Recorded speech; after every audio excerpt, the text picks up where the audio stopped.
I am half American, half Egyptian, raised in Egypt, and then moved to the States for my university, and lived there for quite a few years, and then decided that I wanted a change. Ended up in the UK. I was born in the States, and I moved to Egypt when I was about 1. And the culture in Egypt is extremely patriarchal. So I grew up in a household environment that's very much dominated by men. And having an older brother meant that I was relatively non-existent. To see someone be treated completely different that in your own head is equal to you, it's hard.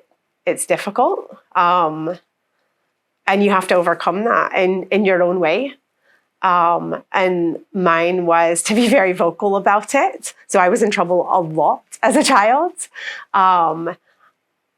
And just very determined that it wasn't going to hold me back or set me back. I was expected to go to university. I was expected to get a degree, but I was also expected to end up with a husband, not go into a working environment, and certainly not to pursue a career. I've had various stereotypes, from getting things easy because of how I look, not having to work as hard. On the flip side to it, not knowing things because I'm a female. I think people also make assumptions about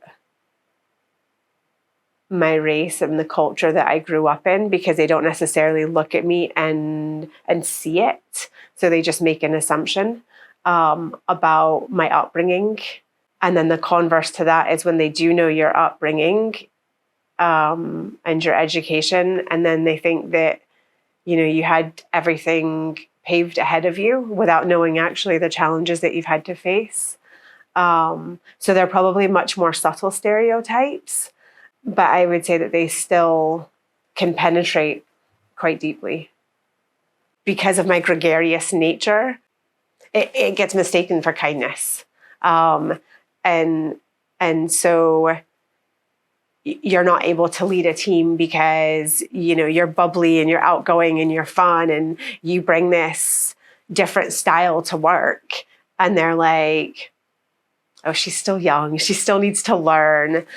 The disposition that you bring automatically gives people a perception of you, or of me anyway, rather than actually reflecting on the career that I've had and going, oh, okay, this is more who she is and what she's capable of doing.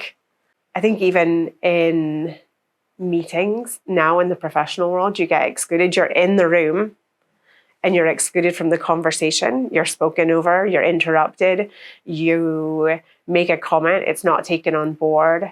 You're there, but you're not there.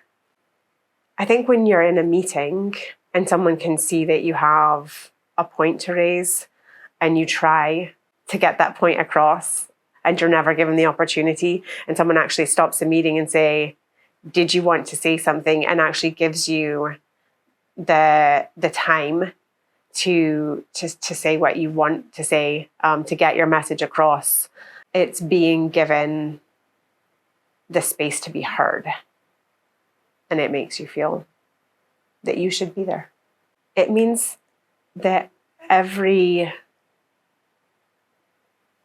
person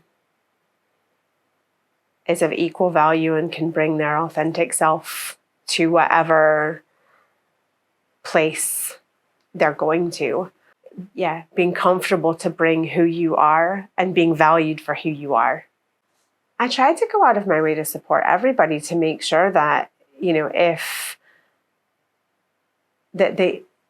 that they just feel included, reaching out to people on a one-to-one basis or in meetings, making sure that people have that space to be heard.